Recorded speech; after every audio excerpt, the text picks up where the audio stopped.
e também colestasis gravídica. Então, vou deixar para a semana que vem, quando a gente for dar sífilis realmente e fechar o conteúdo, onde vai fechar sífilis e HIV, fechar o ciclo, assim por se dizer, para fazer o repasso de HIV e tirar a dúvida de vocês, caso surja, se vocês já estudaram. E hoje a gente vai discutir sobre duas patologias que não são muito prevalentes, ou seja, que não é de conhecimento específico para ser utilizado como parâmetro ou formação de um médico generalista, mas que aqui na nossa faculdade é cobrado, que é a hiperemese gravídica e a colestase gravídica. Então a gente começa primeiro entendendo o que é emese. Definindo a emese, a gente sabe que a emese é a expulsão voluntária ou involuntária do conteúdo gástrico que pode ou não ser precedido por vômito. Isso se define emese ou pode ser ou não precedido de náusea. Isso se define como emeses ou vômito. E aqui, na gestação, como vocês estão acostumados a saber, ou quando vem uma mulher grávida, elas reclamam muito de vômito, enjoo, náuseas no começo da gestação. E isso é normal. Por que a gente fala que é normal? É uma etapa clássica da gestação. Então a mulher ela vai passar por esse período nas primeiras 6 a 16 semanas, ou seja, naquele primeiro trimestre da gravidez, de ter náuseas e vômitos. E é graças a um hormônio que a mulher só produz durante que ela está grávida que predispõe ela a ter essas náuseas e vômitos. Ou seja, essa emese, que é o beta-HCG. Então, o beta-HCG, ele age tanto a nível central, lá a nível paraventricular, onde a gente encontra o centro do vômito, e produz uma contração brusca, né, e eliminação do conteúdo gástrico, como o próprio relaxamento, que é provocado pela progesterona da musculatura lisa, faz com que a gente tenha essa emese. E essa teoria ela é cada vez mais rebasada, ou seja, cada vez mais está em evidência que realmente é o beta-HCG. Por quê? É entre 6 a 16 semanas que ocorre o pico, ou seja, o ascenso, o pico e o descenso do beta-HCG. Ou seja, coincidindo que na 16ª semana de gestação, né, a gente tem uma diminuição progressiva da concentração e melhora dessa emese gravídica. Então a gente fala que os vômitos eles são clássicos no primeiro trimestre, ou seja, é normal, é uma etapa que toda mulher vai passar, que ocorre em 50% dos embaraços e são sintomas leves e passageiros, ou seja, a mulher ela tem vômitos matutinos, logo após o desayuno, ao levantar muito rápido, é sempre após a comida. Isso já diferencia de outras causas de vômito, ou seja, se você pensar aí numa gastroenterite, numa infecção por rotavírus, pela gastroenterite, pela toxina do Staphylococcus aureus. Por quê? Porque ele tem essas três características. Acontece logo na parte da manhã, assim que a mulher se levanta, que ela faz o desayuno. Algumas comidas predispõem, como comidas gordurosas, comidas mais densas, e principalmente é sempre após a comida. E o clássico da emese gravídica é que ela não perde todo o conteúdo gástrico, ela não perde todo o conteúdo que ela ingeriu, e sim uma pequena parcela. E é por isso que as mulheres que têm emese gravídica e gravem isso, que têm emese, não hiperemese gravídica, não sofrem as alterações que a gente vai discutir lá na hiperemese gravídica, ou seja, porque ela vomita uma pequena parcela, então ainda fica água, eletrolito e nutriente. Por isso que ela não vai sofrer de desidratação, ela não vai sofrer ela não vai sofrer de taquicardia, ela não vai sofrer de desnutrição. Então é muito importante você já ter isso em mente, o porquê acontece, tá? Então não se sabe as causas ou o que gera, mas se sabe que as duas teorias basadas a gente fala que está relacionado ao beta-HCG, que é elaborado ou produzido pelo trofoblasto. As náuseas e os vômitos, né, ou seja, coincidem com o momento do ascenso, pico e descenso, ou seja, melhorando com o descenso. E também uma questão que eu quero que vocês coloquem isso. Sempre vai ser cada vez mais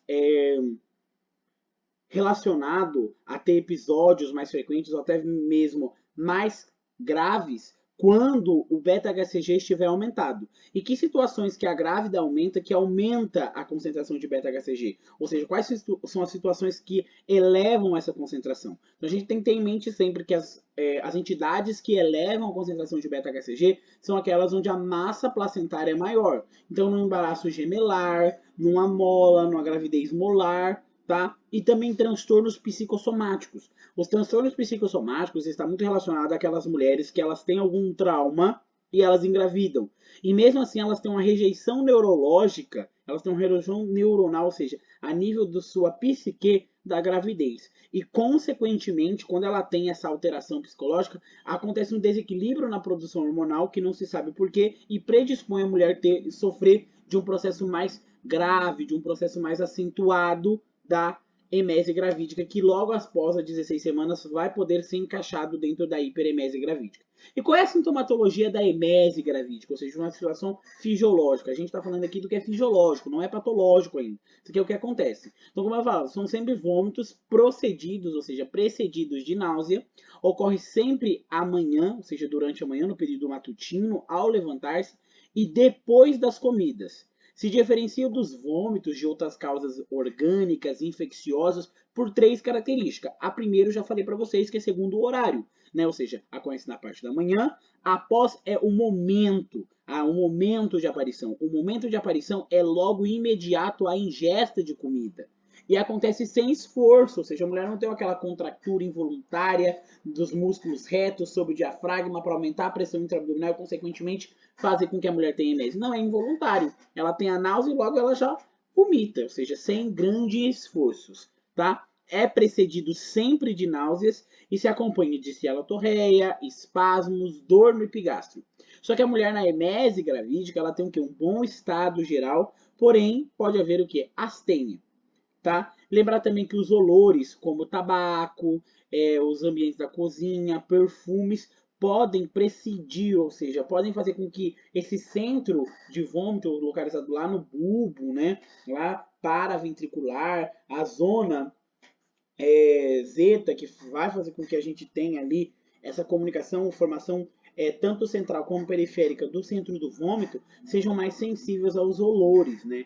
Lembra sempre que a gente tende a vomitar com cheiros também, né? Cheiro a podre. E aqui, lembra que essa área ela tá mais sensibilizada a cheiros que, teoricamente, uma pessoa normal não provocaria emese, mas que uma pessoa com o estado gravídico e com a predisposição e a sensibilização provocada pelo beta-HCG ou pelo hormônio coriânico humano, vai fazer com que ela tenha uma facilidade de desencadear processos de emeses, tá? Como tabaco. E aí, qual é a duração? Então, ó, varia em cada embaraço, mas o normal, para falar que é fisiológico, ele tem que durar da sexta semana e terminar às 16 semanas. Após esse período, a gente já vai estar de frente, ou seja, após essas semanas, a gente vai estar em frente da hiperemese gravídica. Então, gravem essa questão. Quando que a emese gravídica ela é fisiológica? Quando ela não é uma patologia nosológica que vai trazer complicações na minha gestação? Da sexta semana até a 16ª semana. Após a 16ª semana, que seria a persistência desses vômitos e de vômitos incoercíveis, é que a gente vai ter a hiperemese gravídica, que sim vai ter um efeito danino na gestação, tá? E qual que é o tratamento? Aqui a questão não está falando nem de um tratamento, seria mais um suporte. Então, o que eu iria fazer? Eu ia fazer algumas recomendações, eu teria que fazer algumas recomendações para a paciente, e caso não melhore, eu posso indicar um fármaco, dois fármacos, na verdade, que vem combinado, que é um antiemético e a vitamina B6, que é a piridoxidina, que vão estar ali em conjunto, ou seja, sendo coadjuvantes em inibir o centro do vômito e, consequentemente, fazer com que a mulher não tenha esse mal-estar, porque muita gente, muitas vezes, altera o bem-estar, o conforto da mulher, e é isso que a gente busca aqui, é deixar a mulher um bem-estar maior possível, ou seja, fazer com que a mulher tenha o maior bem-estar possível. Então, a primeira coisa que a gente vai fazer é controlar o estado nutricional. Fazer com que essas mulheres tenham comidas mais frequentes, ou seja, repartir aquele valor nutricional em refeições mais frequentes, menos abundante, que essas comidas sejam sempre mornas ou frias e não muito gordurosas, tá? Porque a gordura tende a acontecer. Também a outra indicação, ou seja, comidas gordurosas tendem a fazer com que a emese acontecer. Outra recomendação é o desayuno, ou seja, recomendar que essas mulheres façam desayuno, ou seja, tenham de jejum ali na cama, permanecer acostada também mais por 15 a 20 minutos, logo após levantar, ou seja, para impedir toda aquela fisiopatologia, todo aquele processo que a gente discutiu aqui agora, né? Fazer uma dieta rica em carboidrato, é a melhor coisa, uma dieta rica em carboidratos ou hidratos de carbono. Dar vitamina B6, que é o cloroxilato de lisina, que possui um fator inibidor nas náuseas e vômitos, e empregar antihistamínico, como o nosso Dramin, que é o dimenidrinato de sódio para o reflexo do vômito. E psicoterapia. E lembrar sempre em que? Em vigiar a perda. E olha isso aqui é muito importante e cai muito na prova. Vigiar se há perda de peso ou resistência ao tratamento. Porque quando a gente tem a perda de peso, a gente vai começar a graduar isso em percentil. 1%, 2%, 3%, 4%. Quando a mulher chega numa perda de peso maior ou igual a 5% ou está resistente ao tratamento e tem uma idade gestacional, uma IG, maior ou igual a 16 semanas, com perda de peso, vômitos, resistente ao tratamento, a gente está em frente, a gente tem que começar a pensar na hiperemese gravídica e não mais na emese gravídica. Então, agora que vocês já entenderam, vocês já sabem o que significa emese, que a emese é uma entidade fisiológica que nem todas as gravidez têm, mas que uma gravidez ter episódios de náusea, vômitos durante a manhã, logo após a comida, que é exacerbada com olores, né?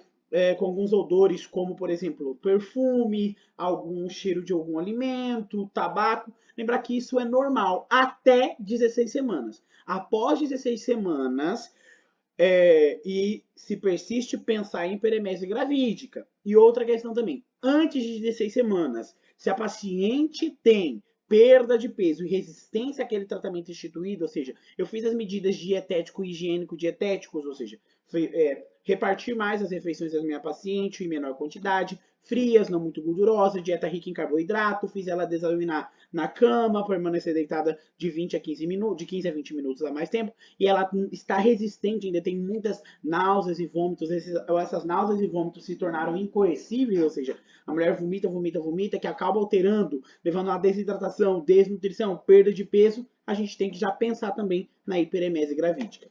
Então, quando a gente define hiperemese gravídica, não tem um consenso internacional de definição dessa enfermidade. Porém, as definições que a gente tem que ter na cabeça é o seguinte: é a presença de vômitos persistentes e incoercíveis em ausência de outras patologias que expliquem uma perda ponderal, né? Então é a perda de vômitos, então em síntese para vocês não se confundirem com isso. É vômitos persistentes e incoercíveis, sem causas aparentes, que fazem com que essa mulher tenha uma perda de peso inicial de 5, superior ou igual a 5%, que pode debutar com desidratação e transtornos hidroeletrolíticos, né? Que muitas vezes vai debutar com transtornos hidroeletrolíticos e de desidratação. E por causa que o que acontece? Quando você vomita todo o alimento que você come, você acaba entrando numa via de metabolismo lipídico. Então você acaba produzindo uma cetonúria. Então uma maior produção de corpos cetônicos. Só que cuidado quando vocês leem cetonúria. O transtorno hidroeletrolítico de quem vomita, qual é o transtorno hidroeletrolítico de quem vomita?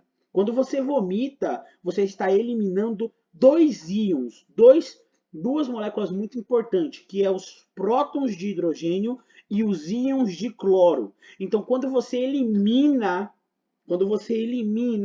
prestem muita atenção nisso, quando você elimina próton de hidrogênio, você basifica o seu meio interno. Além do mais, quando você vomita, você também perde líquido. E isso ativa o sistema renina, angiotensina, aldosterona.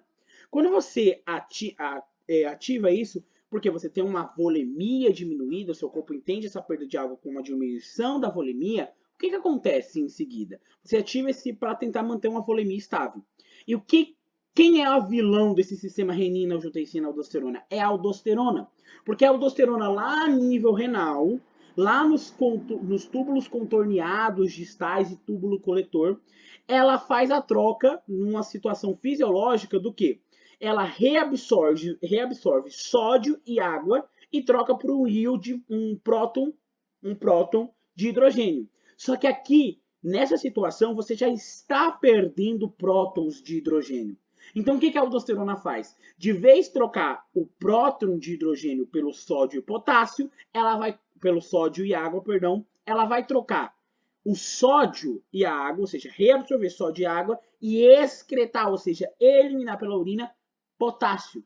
Então, qual transtorno metabólico a gente tem aqui? Se aumenta, se diminui íons de hidrogênio. Eu tenho o quê? Uma alcalose, né? Metabólica. Eu tenho uma alcalose metabólica. E, consequentemente, eu tenho o quê? Uma hipocalemia, uma hipopotassemia, tá bom? E eu também elimino outro íon muito importante, que é o íon de cloro. Então, qual é o transtorno hidroeletrolítico ou ácido básico visto aqui? É uma alcalose metabólica hipoclorêmica com hipopotassemia ou hipocalêmia, ok? Então, lembra sempre nessa explicação e não se deixam pensar que essa cetonúria é por causa de uma acidose. Não, é só pelo metabolismo aumentado de lipídios que tenta ser a fonte primordial de energia, de suprimento ou de metabolismo intermediário para o paciente. Entre as náuseas, né, ou seja, entre as náuseas e os vômitos do embaraço que citamos, na EMESE não há diferença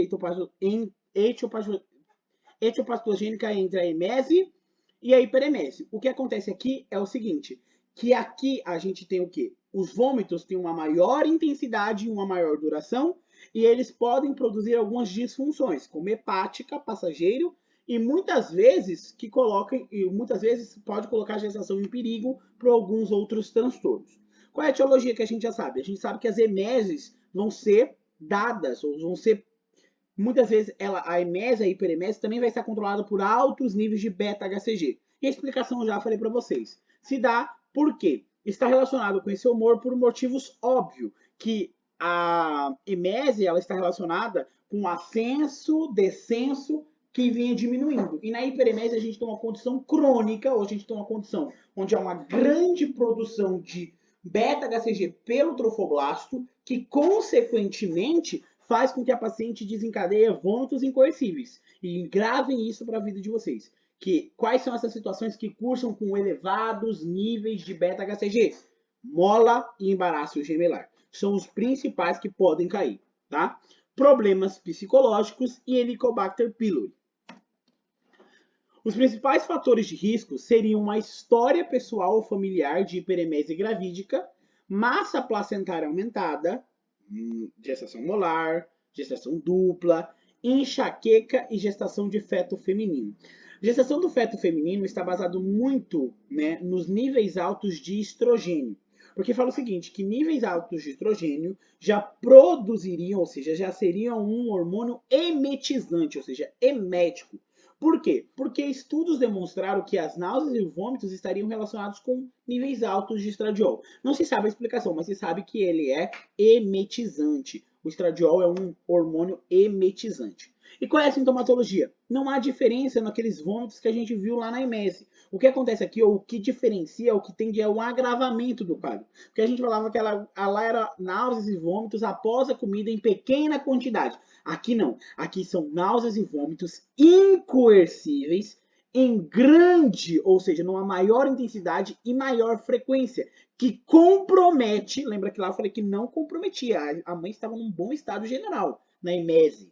Na hiperemese gravídica, a gente tem um comprometimento do estado geral da paciente, que é caracterizado pelo quê? Uma alteração desse bem-estar, com a perda de peso maior que 5%, hálito cetônico pela cetoses, né? E os sinais de desidratação ou de hipovolemia, né? Que vai ser o quê?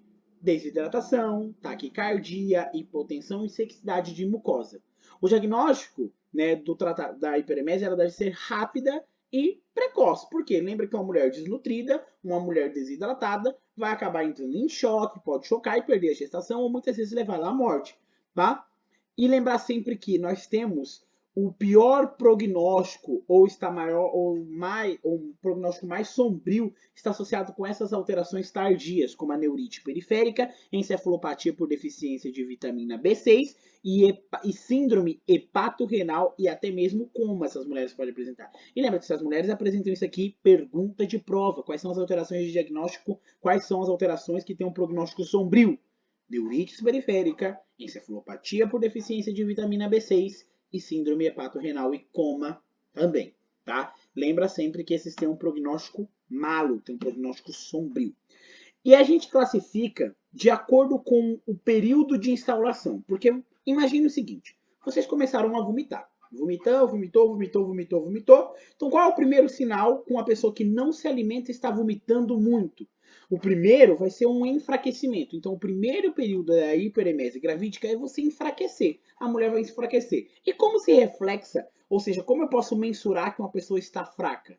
Eu posso mensurar ou ter isso como um parâmetro basando na sua perda de massa corporal. Então a gente fala o seguinte, uma perda de peso superior a 5%, a 10%, mas principalmente entre 5% e 10%, já estaria no primeiro período. É o único achado que a gente tem, é a diminuição do peso. É por isso que o próprio peso participa na definição da doença.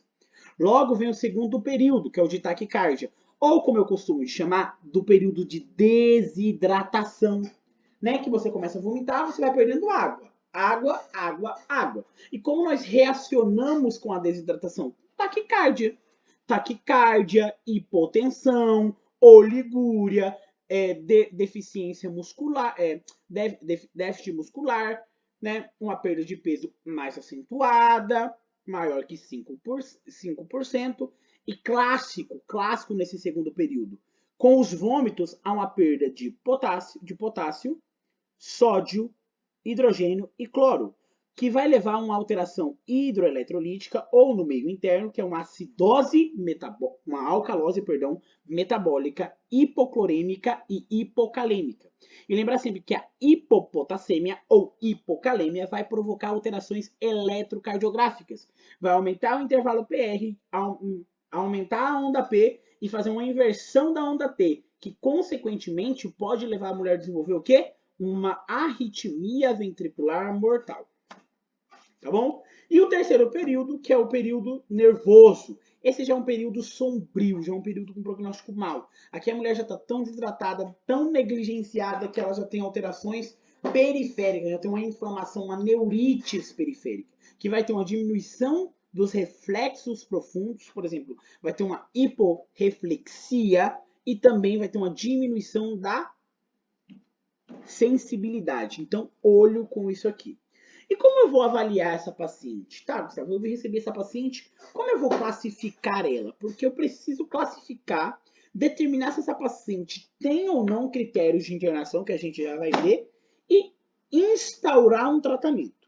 Então lembra o seguinte, o meu fator, ou o que mais usamos, são os graus de desidratação, que é importante para mim, além do determinar o percentil de peso, ou seja, com quantos quilos você engravidou, qual o seu controle, por isso que é importantíssimo os controles pré-natais das mulheres, né?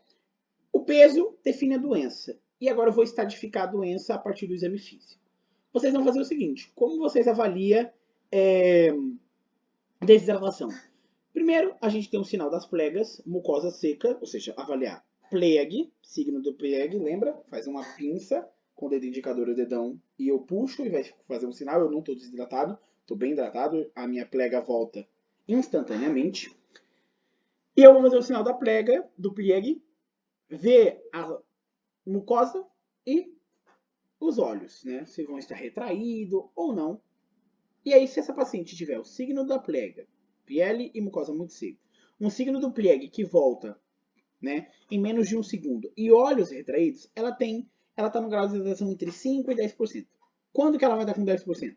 Quando a paciente ela tem tudo anterior, só que além do mais ela tem o quê? Ela tem uma hipotensão ortostática. Então, quando vocês medem, ou quando vocês mensuram ou aferem a pressão da paciente, né, em decúbito e a paciente sentada, vocês têm uma diminuição da pressão em 10 milímetros de mercúrio. Isso é uma hipotensão ortostática. E diminuição da diurese. Né? A paciente ela já começa a ficar oligúrica, né? Ou seja, produzindo em 24 horas 400 ml de urina. Até 400 ml de urina, até 400 a 500. Logo após, nós temos o seguinte. Entre 10 a 15%, tudo anterior, só que aqui é o seguinte, a paciente já tem uma diminuição da perfusão. Como avalia a perfusão? Sinal do releno capilar, ou seja, a paciente vai ter um releno capilar aumentado, maior que 3 segundos, maior que 2 segundos. Muitas vezes hipotensão, ou já se encontra chocado, uma pressão arterial menor que 90 por 60.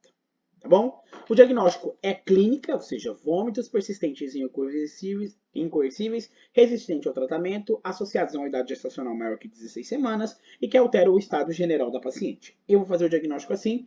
Vou pedir laboratórios, hemograma, eletrolitro, gasometria, perfil hepático, amilase, glicemia e urina simples. Só para a gente ver se ela tem aquelas alterações hidroeletrolíticas, ver se a paciente tem cetonúria, mas é só para confirmar, tá? Confirmar o diagnóstico, ou seja, auxiliar na toma de decisão da terapêutica, tá? Por quê? Porque uma vez que eu faço tudo isso, eu preciso avaliar se essa paciente ela vai ter um tratamento ambulatorial. E qual é o tratamento ambulatorial? Já falei para vocês, o tratamento ambulatorial da paciente é dieta ou seja, medidas dietético-higiênicas e o que a gente viu lá, piridoxidina mais um antiemético. E se prefere os antihistamínicos. Qual o antihistamínico preferido? O Dramin, o dimedrinato, ou seja, o dimedrinidato. É esse que vai utilizar. Agora, se a paciente cumpre esses critérios, que sim ou sim eu tenho certeza que vai cair na prova de vocês, né? A gente fala o seguinte, quais são esses critérios de internação? Quando essa paciente vai ter um tratamento intra-hospitalar? Quando persistir a clínica, apesar de 2 ou mais tratamentos, ou seja, 2 fármacos ou 2 medidas de tratamento, intolerância oral, ou seja, a mulher tem tanto vômito incoercível que ela não consegue manter nada, ela não tem tolerância gástrica. Então, uma mulher com intolerância gástrica, ela não pode receber alta. Perda de peso superior a 5% e desidratação maior que 10%. Ou seja, essa mulher vão ter o tratamento hospitalar. E como que se faz o tratamento hospitalar? Interna, repouso absoluto em decúbito com a cabeceira um pouquinho mais elevada, 30 graus, nada via oral por 48 horas, ou seja, nada via oral, ou seja, dieta zero restrita, reposição hidroeletrolítica, uma hidratação volêmica também, tá? Aí vem você faz uma reidratação volêmica com ringer lactato de 1 a 2 litros, né? Corre ali em veia periférica 30 ml por quilo peso hora, e aí para tentar aumentar a volemia da paciente, melhorar a desidratação, e faz já ali uma suplementação de potássio. O sódio, ele se corrige sozinho com a hidratação, muitas vezes. Mas vocês vão aprender a corrigir hiponatremia o ano que vem, lá em clínica médica. Vocês vão aprender, como eu corrigir uma hiponatremia, uma hipernatremia, fórmula de Adrogma-Dias. Aí a gente pode conversar com isso um dia, quem sabe eu ensino vocês a corrigir uma hiponatremia, uma hipernatremia, calcular a osmolaridade, saber o quanto que eu tenho que aumentar, se é realmente ela uma... Isso dá pra gente discutir depois. O que eu quero que vocês saibam aqui, que a reposição hidroeletrolítica que não pode faltar é potássio. Então, se o potássio da minha paciente ele vem entre 3,5 e 4, significa que essa paciente, ou seja, se está entre esse valor, ele precisa fazer uma reposição profilática. Então, vocês vão dissolver uma ampola que vem 30 ml equivalente, que é a taxa de infusão periférica, para passar em via periférica de potássio. Porque a partir de 30 ml equivalente, eu já tenho que fazer um acesso central para passar potássio. Então, lembra que o potássio ele tem que ser reposto em um paciente que tem esse nível, esse intervalo, para impedir uma hipocalemia, e também não pode forçar a mão, senão vocês levam uma hipercalemia, e as duas entidades são muito malignas. Antieméticos, e o de escolha aqui é a metoclopramida, 10 miligramas, uma ampola EV lento, e vitamina B6 e vitamina B1. A vitamina B1, tá? É em casos de vômitos persistentes para evitar essa situação aqui, ó. A encefalopatia por deficiência de vitamina B1, não é B6, é B1, aqui é B1, que é a tiamina, ok? B1. Só que o que acontece, Gustavo? Eu fiz todo esse manejo hospitalar, fiz a hidratação parenteral, reposição, né, de eletrolitos se necessário, e a paciente ela é uma paciente que, mesmo após 48 horas de nada via oral, mesmo 48 horas não tendo alimento, eu tenho ainda vômitos incoercíveis. Nesse momento a gente lança de mão o seguinte, a gente vai sedar a paciente, e aí se usa diazepam, Ondacetron uma vez, Ondacetron duas vezes, e se a paciente mesmo assim continua vomitando, aí sim, nesse caso, a gente pode utilizar hidrocortisona. E se mesmo assim a paciente continua refratária, né? Em último caso, a gente vai utilizar a metilprednisolona. Só que isso aqui, gente, nunca cai em prova. O que cai em prova é esse manejo aqui, porque esse manejo aqui quem já faz são especialistas. Mas esse manejo primário de hospital a gente pode até fazer. Então saibam o manejo ambulatorial e saibam o manejo intra-hospitalar. E saibam os critérios de internação com a mão, com a palma da mão de vocês. Tá? E o que eu faço logo das 48 horas? Quando eu já não tenho mais a presença de vômito. Nesse caso, a paciente seguirá internada, a gente vai continuar o plano de reidratação e vai reintegrar devagar a ingesta de alimentos, ou seja, uma dieta mais blanda. Logo, fazer um controle diário de peso e fazer um apoio psicológico para essa nossa paciente, né? Porque lembra que essa paciente está numa gravidez de risco, então ela precisa ter controlar aqueles fatores que a gente discutiu, lembra? O fator psicogênico, miométrico e ambiental lá do APP, porque essas mulheres têm um grande risco de sofrerem APP. Tá? É um prognóstico, o prognóstico depende do estado, ou seja, do período que a gente diagnostica a paciente. Se a paciente está no primeiro período é benigno, no segundo período é um prognóstico reservado e no terceiro período é um prognóstico sombrio, tá bom? Então lembra sempre que o prognóstico depende do período, que pode ser um enfraquecimento, taquicárdico ou nervoso que a paciente se encontra. Então, até aqui, tem dúvida? Tem alguma coisa que não entendeu? Aí me chama lá no WhatsApp que a gente conversa e a gente esclarece essas dúvidas ou na próxima aula.